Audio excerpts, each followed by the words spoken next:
You're listening to Systemic Error Podcast. The failure was designed.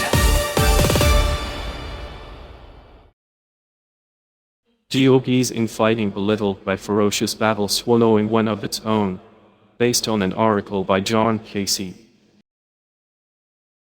When politics turns illness into suspicion.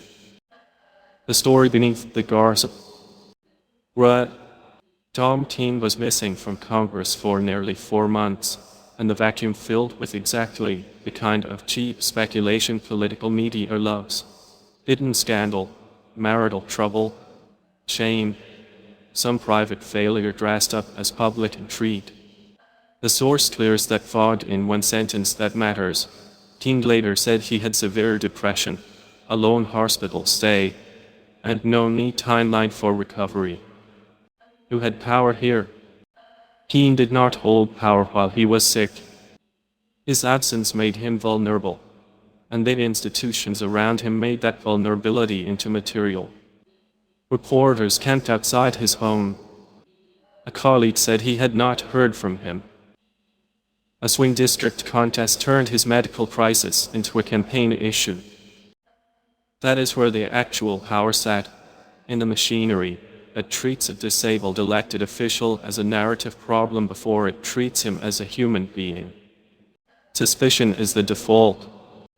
The source rightly rejects the lazy idea that silence equals evasion. Severe depression can strip away the capacity to function at all. But the more revealing fact is how quickly the surrounding political culture translated disappearance into suspicion. That reflex is not neutral. It is a form of stigma with better tailoring.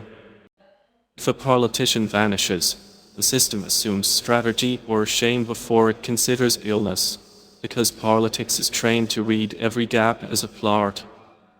The cost of performing normal. The article's strongest point is also the most damning indictment of public life. Recovery is hard to do under observation. A person battling severe depression does not need a constituency grading his return in real time.